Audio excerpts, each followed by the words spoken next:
Hello welcome in की study 1024। मैं हूं अरुण कुमार यादव और इस वीडियो में हम देखने वाले हैं क्लास 11 की एक्सरसाइज 7.2 का सॉल्यूशन। और इससे पहले मैंने इस चैप्टर के जितने पार्ट्स अपलोड किए हैं उन सभी का लिंक आपको इस वीडियो के डिस्क्रिप्शन में मिल जाएगा, या फिर यहाँ पर जो आई बटन होता है यहाँ से भी आपको मिल जाएगा। और इस चैप्टर से पहले मैं चैप्टर 1, चैप्टर 2, 3, 4, 5 एंड 8 ये सब अपलोड कर चुका हूँ। तो अगर आपको चाहिए तो आप टाइप करो चैप्टर का नाम या चैप्टर का नंबर, उसके आगे टाइप करो बाई ए की स्टडी 1024 और फिर सर्च करो, आपको मिल जाएंगे। ठीक है, तो यहाँ पे देखिए इस एक्सरसाइज को सॉल्व करने से पहले सबसे पहले हमें समझना होगा कि फैक्टोरियल नोटेशन क्या होती है, क्योंकि जो पूरी की पूरी एक्सरसाइज है वो इसी के ऊपर बेस्ड है। तो किसी भी नंबर के फैक्टोरियल को हम रिप्रेजेंट करते हैं एन फैक्टोरियल से। एन फैक्टोरियल का मतलब होता है कि फर्स्ट एन नेचुरल नंबर का मल्टीप्लीकेशन या प्रोडक्ट। ठीक है, सारे के सारे कैसे होने चाहिए? नेचुरल नंबर होने चाहिए।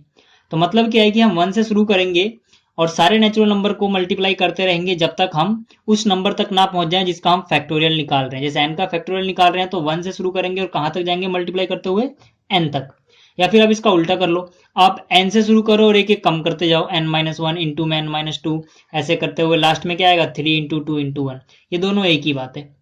मेरे कहने का मतलब है जैसे कि मान लीजिए अगर मुझे 3 का फैक्टोरियल निकालना होगा तो मैं इसको ऐसे लिख सकता हूँ 1 इंटू में 2 इंटू में 3।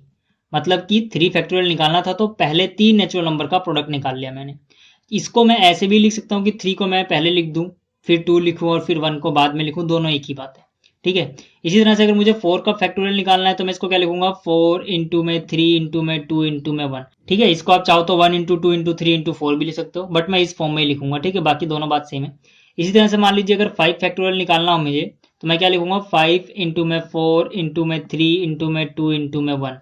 अब आपको जो नोट करनी है बात वो ये है, देखिए आपको ये बात समझना जरूरी है कि अगर ये 5 फैक्टोरियल है तो इसको मैं ऐसे भी लिख सकता हूँ 5 इंटू में 4 फैक्टोरियल। मतलब कि क्या है, देखिए यहां से 4 इंटू 3 इंटू 2 इंटू 1 जो आपको दिख रहा है ये किसकी वैल्यू है? 4 इंटू 3 इंटू 2 इंटू 1 4 फैक्टोरियल की वैल्यू है। तो 5 तो अपनी जगह रहा, मल्टीप्लाई में ये जो है ये किसकी वैल्यू है? 4 फैक्टोरियल की। इसी तरह से मैं चाहूं तो इसको 5 इंटू में जो 4 है ऐसे रहने दूं, 4 के बाद क्या है? 3 इंटू 2 इंटू 1, और 3 इंटू 2 इंटू 1 जो है वो किसकी वैल्यू है? 3 फैक्टोरियल की। तो यानी कि इसकी जगह मैं क्या लिख सकता हूँ? 3 फैक्टोरियल। अगर यही चीज मैं जनरलाइज करके दिखाऊं आपको, तो अगर मेरे पास n फैक्टोरियल है तो मैं अगर चाहूं तो यहाँ पे एक बार n लिख दूं, फिर n से एक कम, जैसे यहाँ पे 5 लिखा मैंने 5 फैक्टोरियल को, और 5 से एक कम कितना? 4 फैक्टोरियल। तो उसी तरह से n से एक कम यानी कि n-1 फैक्टोरियल लिख सकता हूँ। इसी तरह से अगर मैं n फैक्टोरियल को ऐसे लिखना चाहूँ n इंटू में n-1 और फिर n-2 फैक्टोरियल, जैसे कि यहाँ पे किया, n की जगह मान लीजिए 5 है तो 5 से एक कम यानी 4 n-1, 5 से दो कम यानी कि 2। बस यहाँ पे कंडीशन ये है कि इस केस में जब आप n-1 फैक्टोरियल तक लिखोगे तो n की value greater than equal to 1 होनी चाहिए, और इस केस में n की value greater than equal to 2 होनी चाहिए। ये फॉर्म आपको समझ में आनी चाहिए क्योंकि इसी फॉर्म के बेस पे हम बहुत सारे क्वेश्चन करेंगे।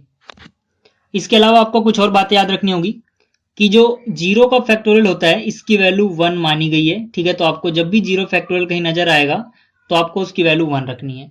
इसके अलावा अगर मान लीजिए आपके पास कोई फ्रैक्शनल पार्ट है जैसे 2.5 है और इसका फैक्टोरियल निकालने को बोला जाए तो 2.5 का फैक्टोरियल अनडिफाइंड है। ठीक है, ये डिफाइंड नहीं है, इसलिए मैंने कहा कि हम नेचुरल नंबर का या तो फैक्टोरियल निकालेंगे या फिर आप 0 का भी फैक्टोरियल निकाल सकते हो, लेकिन उसकी वैल्यू कितनी लेनी है? हमेशा आपको 1 लेनी है। अगर आपको ऐसा कुछ मिलता है ठीक है पॉइंट में, तो उसका आप फैक्टोरियल नहीं निकाल सकते हो।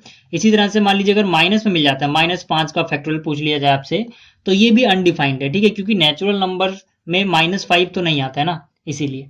ठीक है, इसका आंसर आप ऐसे मत लिखना -5 इंटू -4 इंटू -3 ऐसा करते हुए, इसका जो फैक्टोरियल होगा वो अनडिफाइंड होगा। तो आपको ये सारी बातें याद रखनी है।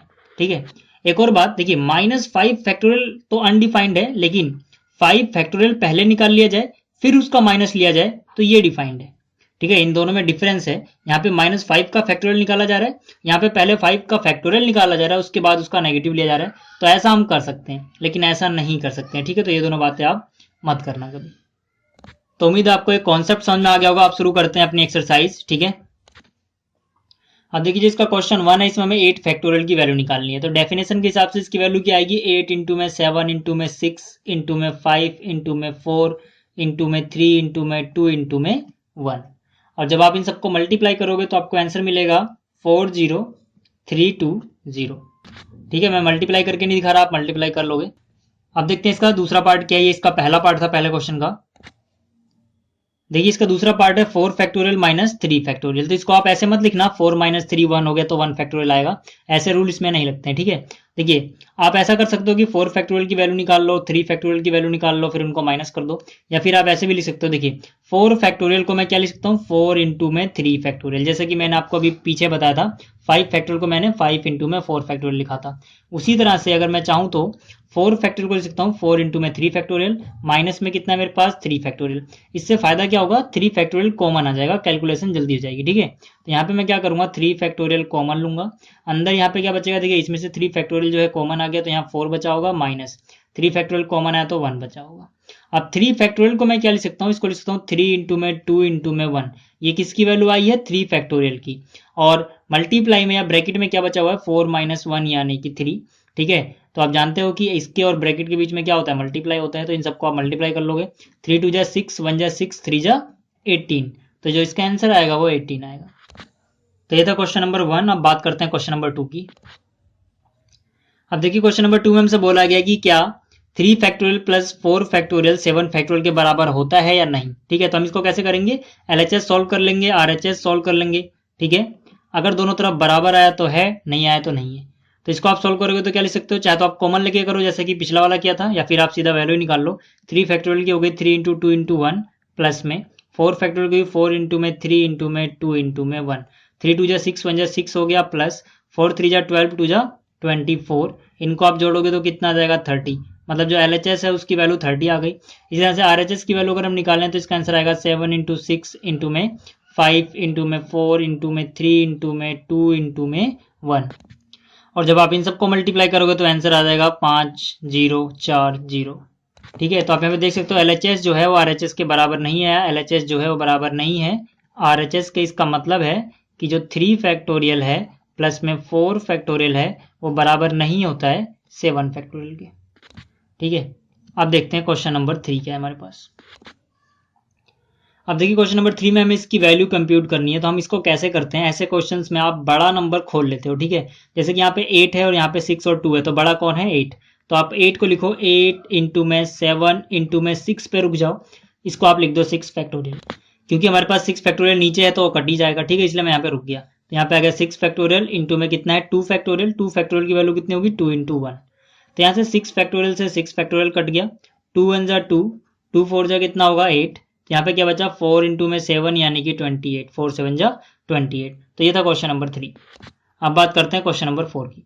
अब देखिए क्वेश्चन नंबर 4 में हमसे बोला गया if 1 divide by 6 factorial plus 1 divide by 7 factorial is equal to x divide by 8 factorial then find x, मतलब ये हमें दिया हुआ है, हमें x की वैल्यू फाइंड आउट करनी है। तो इसको हम कैसे करेंगे, देखिए इसको इससे मल्टीप्लाई करो, इसको इससे मल्टीप्लाई करो, इन दोनों को आपस में मल्टीप्लाई कर दो। तो यहाँ पे 1 इंटू में 7 फैक्टोरियल कितना हो जाएगा 7 फैक्टोरियल, प्लस 6 फैक्टोरियल इंटू 1 कितना हो जाएगा 6 फैक्टोरियल, डिवाइड बाई इन दोनों को आपस में, यानी कि 6 फैक्टोरियल इंटू में 7 factorial is equal to x divide by 8 factorial. तो यहाँ से क्या होगा, देखिए 7 फैक्टोरियल को आप लिख सकते हो 7 इंटू में 6 फैक्टोरियल, ठीक है, प्लस में कितना 6 फैक्टोरियल। ऐसा मैंने क्यों लिखा, ताकि 6 फैक्टोरियल कॉमन आ जाए, और जब वो कॉमन आएगा तो नीचे भी 6 फैक्टोरियल है वो कट जाएगा, ठीक है। डिवाइड बाई कितना 6 फैक्टोरियल इंटू में 7 factorial is equal to x divide by यहाँ पे कितना है 8 फैक्टोरियल। तो यहाँ से आप 6 फैक्टोरियल कॉमन ले सकते हो, 6 फैक्टोरियल कॉमन लोगे तो यहाँ कितना बच जाएगा 7, ठीक है, इन दोनों में से क्या बचा 7, फिर प्लस है तो प्लस लिखोगे, 6 फैक्टोरियल आप बाहर ले चुके हो 1 बचेगा, डिवाइड बाई यहाँ पे 6 फैक्टोरियल है, यहाँ पर कितना है 7 factorial is equal to x divide by 8 factorial को आप लिख लो 8 इंटू में 7 फैक्टोरियल, ताकि 7 फैक्टोरियल से 7 फैक्टोरियल कट जाए। तो यहाँ पे क्या होगा, देखिए इससे ये कट जाएगा 6 फैक्टोरियल से 6 फैक्टोरियल, और यहाँ पे 7 फैक्टोरियल से 7 फैक्टोरियल कट जाएगा, ऊपर कितना बचेगा 7 प्लस 1 यानी कि 8, नीचे सब कुछ कट चुका है मतलब 1 is equal to x divide by 8। Cross multiply करोगे 1 यहाँ पे मल्टीप्लाई में जाएगा, 1 इंटू x हो गया, और 8 इंटू में 8 64 हो गया। तो मतलब जो x है उसकी वैल्यू कितनी आ गई 64। तो ये था क्वेश्चन नंबर 4। अब बात करते हैं क्वेश्चन नंबर 5 की। अब देखिए क्वेश्चन नंबर 5 में हमें इवेल्युएट करना है n factorial divide by n minus r factorial, जब पहले केस में n इक्वल टू 6 है और r इक्वल टू 2 है, और दूसरे केस में n इक्वल टू 9 है r इक्वल टू 5 है। तो मैं पहला केस कर रहा हूँ पहले, देखिए यहाँ पे n की जगह क्या लिखोगे आप 6, तो n फैक्टोरियल की जगह कितना हो जाएगा 6 factorial divide by N minus R, N की जगह कितना आएगा 6 माइनस आर की जगह कितना आ जाएगा 2, तो 6 माइनस 2 फैक्टोरियल, ये कितना हो जाएगा देखिए 6 फैक्टोरियल डिवाइड बाई 6 माइनस 2 यानी कि 4 फैक्टोरियल।